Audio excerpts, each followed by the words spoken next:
Hello बच्चा लोग and बच्चे लोग, क्या हाल चाल? एकदम बढ़िया। तो सबसे इंपॉर्टेंट अभी के समय में क्या है सर? आपको शांत रहना, कूल रहना, काम रहना।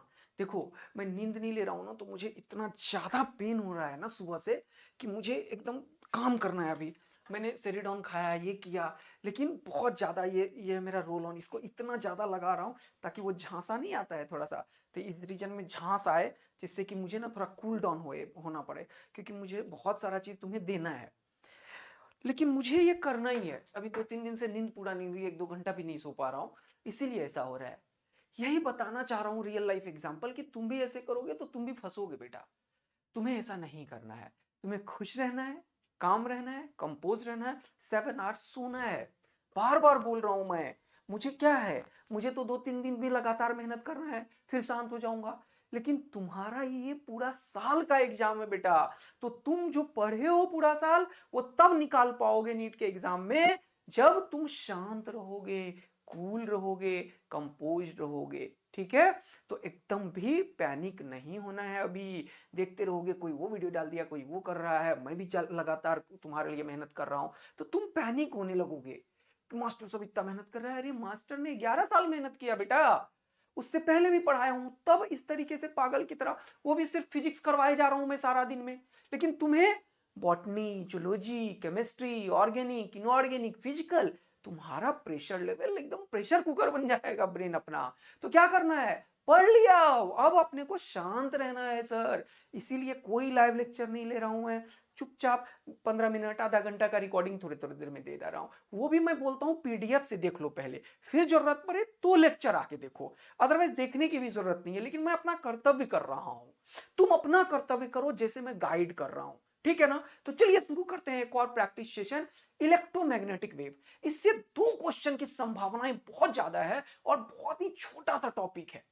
15 मिनट में तैयार हो जाता है ये। लेकिन आज मैं तुम्हें तैयार भी करवा दूंगा क्वेश्चंस के थ्रू, और पूरा क्वेश्चन भी करवा दूंगा। तो मोस्ट प्रोबेबल क्वेश्चन सीरीज का अगला सेशन है इलेक्ट्रोमैग्नेटिक वेव के ऊपर।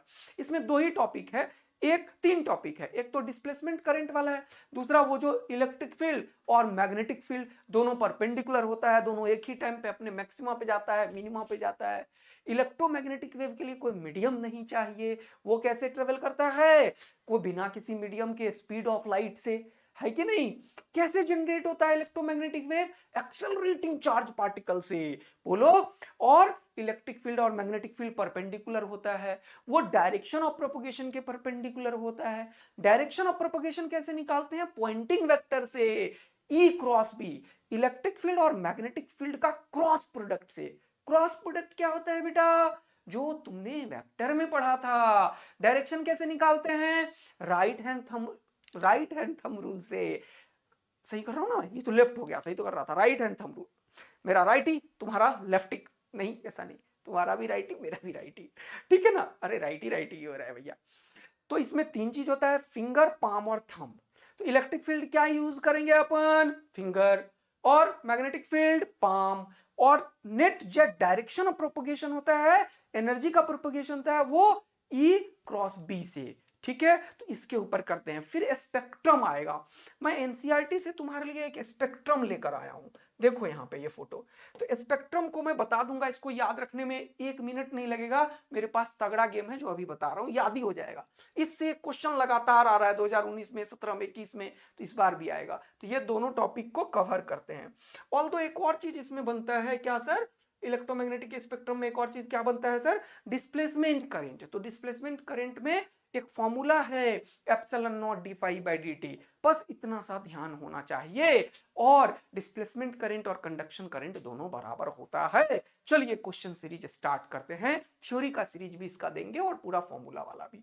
चलिए, और 2 बजे मैं ला रहा हूं क्या, 100 से 120 वाला सीरीज जो है, उसमें अपन स्टार्ट करेंगे बहुत बढ़िया बेसिक से, और शुरू से लास्ट तक करवा दूंगा 100 120 के लिए। पहला क्वेश्चन क्या है, पढ़ेंगे आप लोग। है पहला क्वेश्चन, पढ़िए जल्दी से। An EM wave is propagating in medium with velocity v is equal to v i cap. इसका मतलब वेलोसिटी आई कैप में है। ठीक है? वेलोसिटी इधर है इलेक्ट्रिक फील्ड का, मतलब डायरेक्शन ऑफ प्रोपोगेशन इधर है। बोल रहा है the instantaneous oscillating electric field of this EM wave is along plus y direction. यानी कि ये x हो गया, ये y हो गया, इधर इलेक्ट्रिक फील्ड है। तो मैंने क्या बताया तुम्हें कि कभी भी अगर इस तरीके का क्वेश्चन आता है तो E क्रॉस B बताता है direction of propagation. Direction of propagation वो क्या है? वेलोसिटी का डायरेक्शन। वो क्या है? वेलोसिटी का डायरेक्शन। तो ये राइट हैंड थंब रूल से निकलता है। ये फर्स्ट वेक्टर है, ये सेकंड वेक्टर है। फर्स्ट क्रॉस के पहले वाली की तरफ हमेशा क्या होगा? फिंगर। सेकंड वाली की तरफ हमेशा क्या होगा? पाम। और फिंगर और पाम को क्रॉस करेंगे, जिधर थंब आया वो डायरेक्शन को बताएगा। तो डायरेक्शन वेलोसिटी का काम है थंब का, इलेक्ट्रिक फील्ड का काम है फिंगर का, और मैग्नेटिक फील्ड का काम है पाम का। ये जो सेशन है ये कंप्लीट न्यूमेरिकल सेशन है। थ्योरी विद न्यूमेरिकल का सेशन अलग है, कंप्लीट न्यूमेरिकल वाला अलग है। बिल्कुल निहायती जीरो से स्टार्ट होने वाला सेशन अभी 2 बजे से आएगा। पूरा जान लगा रखे हैं अब तो। अब जहां तक पहुंच गए, ठीक है ना, पहुंचा ही देंगे, पूरा जान लगा रखेंगे। तो ईश्वर भी मदद कर रहे हैं। मुझे एक बच्चा मिल गया है, वो ये सब थंबनेल बना के तुम्हारे लिए दे रहा है मुझे लगातार। तो मेरा टाइम कम हो गया, पहले मैं बनाता था, अच्छा बनता भी नहीं था, मुझे ये थोड़ी आ रहा है बनाने के लिए, लेकिन वो थोड़ा बढ़िया बना दे रहा है। अब देखो, एक मेरा ही बच्चा है, पढ़ाया हुआ बच्चा है, वो बोला कि सर अभी मैं पूरा मदद करूंगा, तो वो ये काम संभाल लिया है। एक बच्चा है, वो बोला कि सर मैं ये थोड़ा सा कुछ फॉर्मेटिंग कर दूंगा आपका, क्योंकि क्वेश्चन तो मेरे पास हैं टाइप वाले जरूर हैं, क्योंकि मैं 11 साल से पढ़ा रहा हूं, लेकिन वो मेरा ही क्वेश्चन है, PYQs है, लेकिन वो फॉर्मेट कैसे करेंगे? कोई स्टैक मरवा देगा तो क्या होगा अपना? तो इसीलिए उसमें भी टाइम जा रहा है। तो इसको भी किसी किसी ने मदद किया है, उसको बस क्वेश्चन दे रहा हूं तो वो फॉर्मेट कर रहा है, लेकिन वो सब में भी टाइम लग जाता है, इसीलिए थोड़ा स्लो हो रहा हूं, लेकिन जान लगाएंगे आपके लिए वो अंतिम समय तक। ठीक है, आइए बेटा। तो यहां पे क्या है? Oscillating magnetic field of EM wave will be along. तो बोल रहा है मैग्नेटिक फील्ड किधर होगा? तो इलेक्ट्रिक फील्ड का काम है फिंगर का, वेलोसिटी का काम है थंब का। तो अब कैसे रखोगे कि थंब इधर आ जाए और इलेक्ट्रिक फील्ड इधर? तो इसको ऐसे हमेशा आना चाहते हैं, याद रखना। तो इलेक्ट्रिक फील्ड को फिक्स किया और थंब इधर। तो ये थप्पड़ किधर आया? तेरी तरफ। नहीं नहीं नहीं, अभी खुश हो जाओ, प्यार कर लो, प्यार। आहा आहा। दर्श मेरा बेटा है ना, ऐसे ही प्यार करता है मुझे। बोलता हूँ प्यार करो तो पापा को, तो बोलेगा आह, आवाज भी निकालता है आह। ऐसे ही तुम भी अपने आप को प्यार करो। मम्मी पापा को बोलो I love you papa mummy, तुम लोगों ने इतना साथ दिया मुझे, अब अंतिम समय है, हमेशा साथ देंगे वो। तुम लोग परेशान मत हो, प्रेशर कुकर मत बनाओ अपने दिमाग को। शांत शांत शांत, तब अटैक कर पाओगे। आ जाओ। देखो, नींद नहीं लिया ना तो आज सुबह से 7 बजे से एकदम ब्रेन फट रहा है। 2 बार एक एक सेरोटोनिन ले लिया हूँ, वो भी 1-1 घंटे के इंटरवल पे ही, जबकि वो बोलता है 4 घंटे के इंटरवल पे लो। तुम लोग तो डॉक्टर हो, तुम ऐसा मत करना बेटा, तुम ऐसा मत करना। चलो आ जाओ। दूसरा क्वेश्चन। तो ये आंसर हो गया भैया। तो इलेक्ट्रिक फील्ड इधर और वेलोसिटी इधर, तो ये किधर आया? थप्पड़ तेरी तरफ। हाँ, अब ये वाला डायरेक्शन कौन सा है? 2 चीज है, या तो जेड होगा या -z होगा। तो कैसे निकालते हैं सर? तो x क्रॉस y, ये बेटा z को बताता है। तो ये भी है फर्स्ट, ये है सेकेंड, और ये है रिजल्टेंट। तो हमेशा x की तरफ फिंगर, y की तरफ पाम, कर्ल योर फिंगर। तो थंब देगा किधर? z की तरफ, ये रूल है।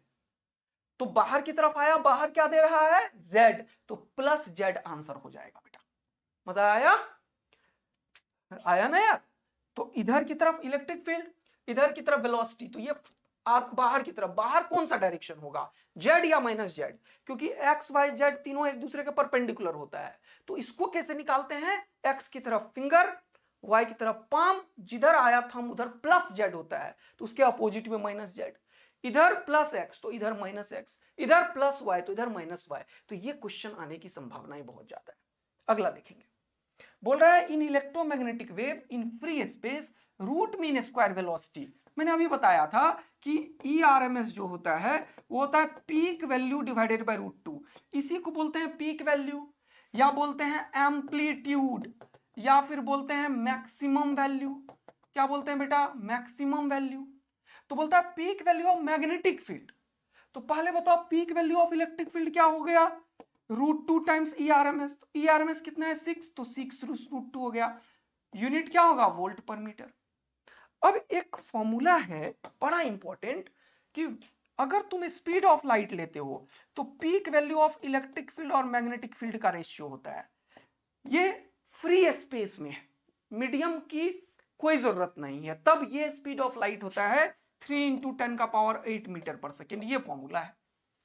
दूसरा फॉर्मूला क्या है, अगर कोई जनरल वेलोसिटी लेते हो तो general instantaneous electric field by magnetic field होता है। ये दोनों फॉर्मूला ध्यान रखेंगे। लेकिन इस बार पीक बोला है तो हमें ये यूज करना पड़ेगा मैक्सिमम। तो मैक्सिमम बी नॉट निकालना है तो ई नॉट बाय सी कर दो, तो बी नॉट निकालना है तो ई नॉट बाय सी कर दो। ई नॉट का वैल्यू तुम्हारे पास है 6, √2 का वैल्यू होता है 1.41, 4 होता है लेकिन ऐसे लिख दिया। सी 3 × 10⁸, तो ये क्या हो जाएगा 3 × 2 = 6, और ये 10⁸ है, गलत मत कर देना, 108 नहीं है, तो ये ऊपर जाएगा। पहले मत 2 × 1 = 2, 4 × 2 = 8, 2 × 1 = 2, 2.82 इंटू 10⁻⁻8।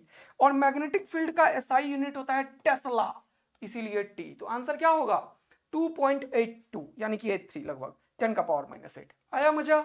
चलिए नेक्स्ट क्वेश्चन देखते हैं। ये बड़ा अच्छा क्वेश्चन है, कभी भी आ जाएगा ये, क्योंकि इलेक्ट्रिक फील्ड और मैग्नेटिक फील्ड एक वेव है बेटा। तो वेव का इक्वेशन से इसको इक्वेट करना सीखो। तो वेव इक्वेशन होता है y = a sin kx - ω_t या ω_t - kx। ये एक ऐसा वेव है बेटे, ये एक ऐसा वेव है जो लेफ्ट से राइट की तरफ जाता है, इसका वेलोसिटी इधर है। लेकिन इसी में ज्ञान दे रहा हूं, इसी में अगर यहां पे प्लस आ जाए इस जगह पे, मतलब y = a sin, या साइन के बदले cos भी कहीं पे भी हो सकता है इन सारी जगह पे, kx + ω_t या ω_t + kx। अरे 2 + 3 करो या 3 + 2 करो, बात तो बराबर है ना। तो दूसरा इसलिए नहीं लिखा यहां पे, लेकिन यहां पे kx - ω_t या ω_t - kx, ये दोनों एक ऐसा इक्वेशन है जो लेफ्ट से राइट की तरफ जाता है, और ये एक ऐसा इक्वेशन है जो राइट से लेफ्ट की तरफ जाता है। क्या मजा आ रहा है तुम्हें? Yes sir. अब इसमें ये जो ओमेगा है और ये जो के है, इससे मिलता है वेव वेलोसिटी। तो v = होता है ω/k। इस k को बोलते हैं वेव नंबर, जो होता है 2π/λ। अब क्वेश्चन को पढ़ो इतना चीज जानने के बाद। ये होता है एम्पलीट्यूड, कितना ऊपर से ये मीन पोजीशन से कितना ऊपर तक गया, दिस इज कॉल्ड एम्पलीट्यूड। पूछ क्या रहा है, बोल रहा है the value of wave vector k, मतलब k का वैल्यू पूछा इसने। तो k का वैल्यू यहीं से भी निकल सकता है क्या? हाँ, k ω/v। तो अब क्या है भैया, एक काम करो ना, v वेलोसिटी वेक्टर है, वो ω/k है। ओके, अब तुम्हें ओमेगा का वैल्यू पता है यहां पे, तो ध्यान पूर्वक क्वेश्चन को एक एक करके समझो और सीखो और सॉल्व करो। चलो सॉल्यूशन दे रहा हूं, देखना ध्यान से। इस इक्वेशन में ओमेगा का वैल्यू ये है, ओमेगा कितना है 6 × 10⁸। ओमेगा कितना है 6 × 10⁸। ओके, और ये क्या है, ये है क्या बेटा, जल्दी से बताओ। ईएम वेव है जो वैक्यूम में जा रहा है। तो कोई भी ईएम वेव जो वैक्यूम में जाता है उसका स्पीड कितना होता है v, ये v हो जाता है c के बराबर 3 × 10⁸ मीटर पर सेकेंड। आया मजा? तो यहां से k निकाल लो, तो k क्या होगा बताओ, k क्या होगा बताओ, k क्या होगा ω/c, ω/c। तो ओमेगा क्या है 6 × 10⁸, और c क्या है, c स्पीड ऑफ लाइट। देखो कितना बढ़िया क्वेश्चन है। तो ये हो गया 2। इस k का यूनिट क्या होगा वो देखो, k के नीचे में 2π है, ये कांस्टेंट है, और लैम्डा वेव लेंथ है, लेंथ है एक वेव लेंथ। तो वेव लेंथ कैसे इंडिकेट करते हैं अपन, मीटर में। तो इसका यूनिट क्या होता है मीटर इनवर्स। तो ये क्या होगा 2 मीटर इनवर्स, यूनिट भी ध्यान रखना। तो किधर है, ये आंसर हो गया। अगला क्वेश्चन देखिए। अब ये अभी तुरंत बताया था मैंने पढ़ना, ये क्वेश्चन बड़ा इंपॉर्टेंट है, आ सकता है नीट में। देखो इधर बोल रहा है electric and magnetic field associated with EM wave propagating along +z direction, मतलब वेलोसिटी है +z की तरफ। मान लिया ये +z है, मानने में कुछ जाता है, पैसा थोड़ी लग रहा है, मान लो। तो बोल रहा है इलेक्ट्रिक और मैग्नेटिक किधर होगा। मैंने बताया E क्रॉस B इस बार क्या होना चाहिए +z, +z। तो अपने मन से मान लेता हूं कि इधर x है और इधर y है, तो +z किधर होगा बाहर की तरफ, क्योंकि मैंने अभी बताया था x क्रॉस y करने से z आता है। तो थंब का काम इधर है, तो x की तरफ क्या होना चाहिए electric field, electric field I cap में होना चाहिए, और y की तरफ क्या होना चाहिए मैग्नेटिक फील्ड मतलब जे कैप में होना चाहिए। तो कहीं ऐसा आंसर है, पहले चेक करो। इलेक्ट्रिक फील्ड आई की तरफ और मैग्नेटिक फील्ड जे की तरफ, तो ई क्रॉस बी देख लो, ई क्रॉस बी किधर आया, जेड की तरफ। तो आंसर कौन सा होगा, ये। बाकी कोई भी करके देखो एक बार।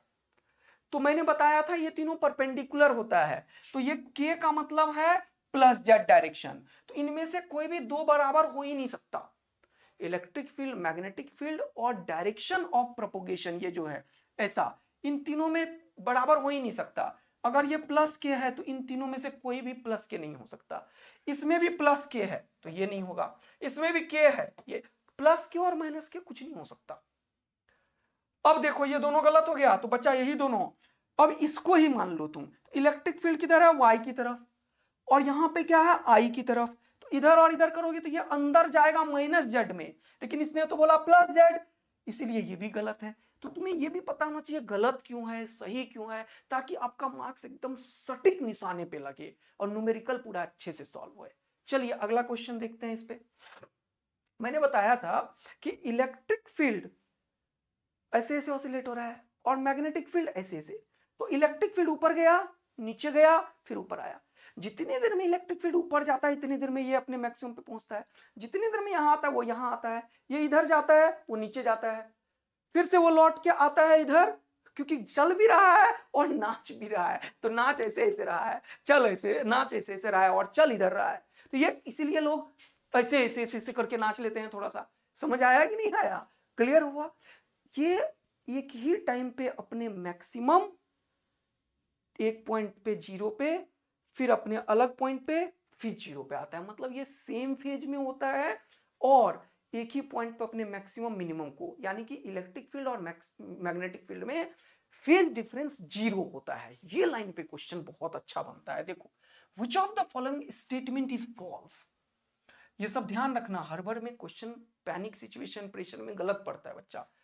Of the properties of electromagnetic wave, बोल रहा both electric and magnetic field vector attains the maxima and minima at the same place and same time. ये सही स्टेटमेंट है, तुमसे फॉल्स पूछा है, यही पढ़ाया था अभी।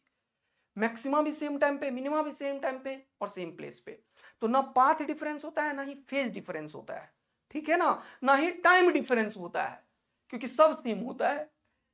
The energy in the electromagnetic wave is divided equally। ये एक अगला कॉन्सेप्ट है, ध्यान रखना कि electric field, magnetic field equal contribution करता है, 50% इलेक्ट्रिक और 50% मैग्नेटिक। ये भी सही स्टेटमेंट है, ये कंट्रीब्यूशन इक्वल होता है। Both electric and magnetic field vector are parallel to each other, गलत। इलेक्ट्रिक फील्ड और magnetic field perpendicular to each other and it is also perpendicular to the direction of propagation. सब एक दूसरे के perpendicular होता है। तो ये लाइन गलत है, पैरेलल नहीं है। तो ये है गलत, तो गलत वाला ही पूछा तो हमारे लिए हो गया सही। अगला भी पढ़ लो, क्योंकि ये पूरा चैप्टर को क्लासिफाई कर दिया। These waves do not required any material medium. Yes, अगर क्लेरिफाई किया है कि ये इलेक्ट्रोमैग्नेटिक है तो ये लाइट की तरह है ना, जिसको कोई मीडियम नहीं चाहिए। चंदा, तारा, सूर्य कहां पे, पता नहीं क्या है, धरती तक कितने मीडियम है, क्या है, कहीं भी प्रोपोगेट कर रहा है, क्या पता कहीं वैक्यूम, हमें कुछ पता है, सन तक थोड़ी जाके देखे हैं अपन। आदित्य L1 जो अभी भेजा था तो वो तो सन पे थोड़ी न्यूट्रल पॉइंट पे भेजे थे, सन तक नहीं पहुंचा है अभी कोई, ठीक है ना। तो ध्यान रखना है बेटवा और बिटवी, बचवा और बचवी। एलो समझ में कि ना, एलो एलो कि ना एलो बेटवा। चलो आ जाओ, जैसे मम्मी का कॉल आया अभी, की हाल छो, केना करे छी काम। मैं बोला बहुत बढ़िया छे बच्चा, बहुत प्यार कर रहल छे, अब फोन रख, हमरा पढ़ावे के छे। तो समझ रहे हो, मजा आ जाता है अभी मेहनत करके। लेकिन तुम्हें इससे सीखना है। थोड़ा मुंह भी सूखने लगा मुझे। तुम्हें नहीं ये सब काम करना है, तुम्हें एनर्जेटिक बन के रहना है। चलो अगला क्वेश्चन देखो। इलेक्ट्रिक फील्ड जीरो है और वाई डायरेक्शन में, एक्स में इलेक्ट्रिक नहीं है, इसका मतलब इलेक्ट्रिक फील्ड वाई में है। वाई मतलब प्लस जे कैप। और डायरेक्शन ऑफ प्रोपोगेशन कहां से पता चलता है, यहां से। डायरेक्शन ऑफ प्रोपोगेशन यहां से, ये आई कैप में है, तो आई कैप में वेलोसिटी है और जे कैप में इलेक्ट्रिक फील्ड है। ये मतलब है क्वेश्चन का। तो जब भी ये ओमेगा टी माइनस के एक्स है तो किधर जाएगा, लेफ्ट से राइट, यानी कि प्लस एक्स डायरेक्शन में। तो बोल रहा है moving along x direction, L x ये माइनस एक्स गलत हो गया, माइनस वाई गलत हो गया, इन दोनों में बात चला। अब कोई एक आंसर होगा। फ्रीक्वेंसी दोनों बराबर है, क्यों निकालूंगा? और वेवलेंथ दोनों में निकालना है। तो वेवलेंथ कैसे निकलता है देखो, इस बार डायरेक्शन नहीं पूछा, तुम डायरेक्शन भी निकाल लेना। तो वेवलेंथ कहां से निकलेगा? के से। ये है के, क्योंकि के अभी तुरंत क्या बताया था, 2 पाई बाय लैम्डा। के क्या है यहाँ पे? पाई इंटू 10 का पावर -2। -2 को सॉल्व करोगे तो पाई बाय 100, तो ये पाई से पाई खत्म, तो लैम्डा इधर ये इधर, तो लैम्डा का वैल्यू कितना है? क्रॉस मल्टीप्लाई का आता है ना, 100 इंटू 2, तो हो गया 200। एसआई में काम कर रहे हैं इसलिए मीटर, तो इसलिए आंसर ये हो गया। कितना सस्ता सस्ता चीज है, एक क्वेश्चन आएगा इससे। Electromagnetic radiation are caused by accelerating charge particle, ध्यान रखना, एक्सेलरेटिंग चार्ज पार्टिकल। अगला, ये एक फॉर्मूला है, C इज इक्वल टू 1/√μ0 लेकिन अगर कोई जनरल बोले, वेलोसिटी बोले, किसी मीडियम में बोले, तो उस मीडियम का परमिटिविटी और परमिएबिलिटी भी होता है। तो C का वैल्यू फिर उसके लिए क्या हो जाता है सर?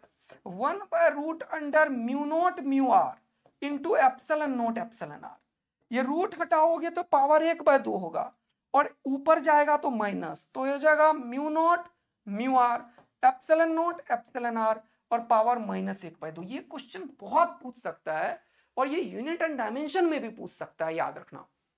ठीक है, इसका यूनिट क्या होगा, इसका किसी का, तो ध्यान रखना।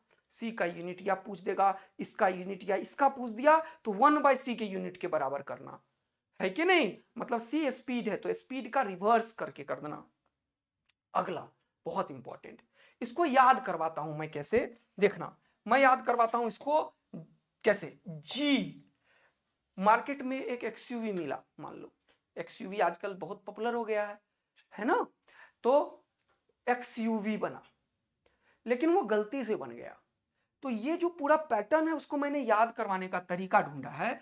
मार्केट में जी एक्सयूवी बना, जी एक्सयूवी याद हो गया। वी क्या है? विजिबल रीजन है, जिसमें रेड से लेके वायलेट तक है, विवजियोर। तो मार्केट में एक एक्सयूवी बना, जी एक्सयूवी, गलती से बन गया, तो इन मिस टेक,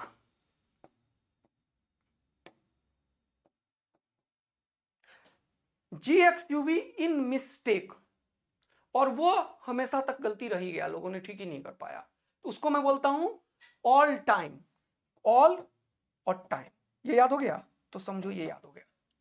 अब सबसे ज्यादा एनर्जी किसका होता है बताओ? गामा का। तो एनर्जी कैसे रिप्रेजेंट करते हैं वो बताओ? एनर्जी के लिए क्या करते हो जल्दी बताओ? तो एनर्जी होता है एच न्यू या फिर एच सी बाय लैम्डा। तो जिसका एनर्जी ज्यादा उसका फ्रीक्वेंसी ज्यादा, क्योंकि प्रोपोर्शनल है। जिसका एनर्जी ज्यादा उसका वेवलेंथ कम। इसका एनर्जी सबसे ज्यादा है तो इसका वेवलेंथ कम होगा, तो ये सबसे मिनिमम वेवलेंथ है, तो मैक्सिमम नीचे की तरफ होगा। और ये सबसे मैक्सिमम फ्रीक्वेंसी है, तो मिनिमम फ्रीक्वेंसी नीचे होगा। बस मिनिमम से मैक्सिमम, नीचे से ऊपर। ये लैम्डा मैक्सिमम, सॉरी मिनिमम, और नीचे एरो है, ये लैम्डा मैक्सिमम। याद हो गया लैम्डा भी, ये भी भूलो। अब तुमसे पूछेगा बताओ किसका एनर्जी ज्यादा है, किसका वेवलेंथ ज्यादा है, कौन किस रेंज में होता है, तो तुम एनसीईआरटी का एक पेज जरूर पढ़ लेना। एक नया क्वेश्चन अभी जेईई मेन में आया है, मैच द कॉलम वाला, किसका कितना फ्रीक्वेंसी है, कितना वेवलेंथ है, ये यूसेज क्या है, तो वो एनसीईआरटी रेफर करना पड़ेगा। फिलहाल इससे डायरेक्ट क्वेश्चन पूछेगा। क्वेश्चन देखते हैं, जैसे बोलेगा देखो कि decreasing order of wavelength, wavelength का डिक्रीजिंग ऑर्डर कौन सा था बताओ? घटता हुआ, तो सबसे कम ये था, फिर ये था, फिर ये था, फिर ये था, ये बढ़ता हुआ ऑर्डर है लेकिन घटता हुआ, तो सबसे कम इसका होगा G X U V in mistake, है ना। तो इसका नाम भी याद रखना, G gamma, X rays, ultraviolet, visible, infrared, microwave, short radio wave, television and FM, AM radio wave, long radio wave.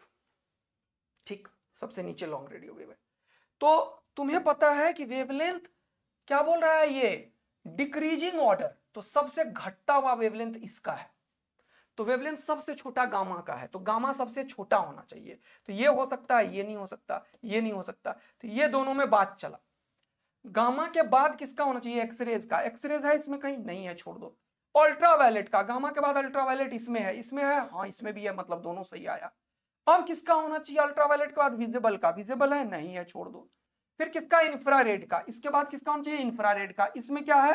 Micro. तो ये हो गया गलत और ये हो गया सही। आया मजा कैसे सॉल्व किया हमने? तो ये घटता हुआ क्रम है। तो मुझे एक लाइन में याद हो गया GXUV, इसीलिए कर लिया मैं। अगला देखो, बोल रहा है which colour of light has longest wavelength? Red का सबसे लॉन्गेस्ट वेवलेंथ होता है विबज्योर में, ठीक है। अगला बोल रहा है lambda v, lambda x, lambda m represent wavelength of visible light, x-rays और माइक्रोवेव। पूछा क्या? वेवलेंथ। तो तुम्हें क्या पता है? GXUV इन मिस्टेक। वेवलेंथ सबसे ज्यादा किसका है बताओ इन सब में? माइक्रोवेव का सबसे ज्यादा वेवलेंथ। तो सबसे पहले माइक्रोवेव होना चाहिए। तो यहां माइक्रो है, नहीं, गलत हो गया। माइक्रोवेव सबसे ज्यादा होना चाहिए, यहां है, नहीं, गलत हो गया। दो ऑप्शन तुरंत से निपट गया। माइक्रोवेव के बाद इसमें क्या बचा है? विजिबल और एक्सरेज। तो माइक्रो के जस्ट ऊपर में है विजिबल, तो इसके बाद विजिबल का होना चाहिए, मतलब वी होना चाहिए। यहां एक्स है तो ये गलत हो गया, बचाइए। तो विजिबल हो जाएगा और उसके बाद एक्सरे का, यानी कि एक्सरे का एनर्जी ज्यादा, इसलिए वेवलेंथ कम है। बी आंसर हो जाएगा। बस खत्म करो। तो ये सारा चीज तैयार कर लेना और मस्त वाला मजा आ रहा है तो प्लीज अपने सब जगह शेयर कर लेना और कमेंट्स लाइक्स वगैरह कर देना, यही मुझे ऊर्जा देता है। Thank you, love you. फिर मिलते हैं अभी थोड़ी ही देर में 2 बजे। पहला सेशन अपना रहेगा, बहुत ही धमाकेदार सेशन रहेगा, जिसमें 0 से स्टार्ट करेंगे, कंप्लीट थ्योरी देंगे। मतलब कंप्लीट तो देखो क्या देंगे, वो देंगे जो नीट में जरूरत है बेटा, ठीक है ना। फिर उसका न्यूमेरिकल कराएंगे छोटा छोटा, फिर उसके PYQ, और जो आधे घंटे में हो पाए ताकि आपका टाइम भी नहीं लगे। तो मिलते हैं अभी कहां पे? सर अभी जो आपने विजय रथ तैयार किया है उस पे। थैंक यू, लव यू यार, इतना प्यार देने के लिए।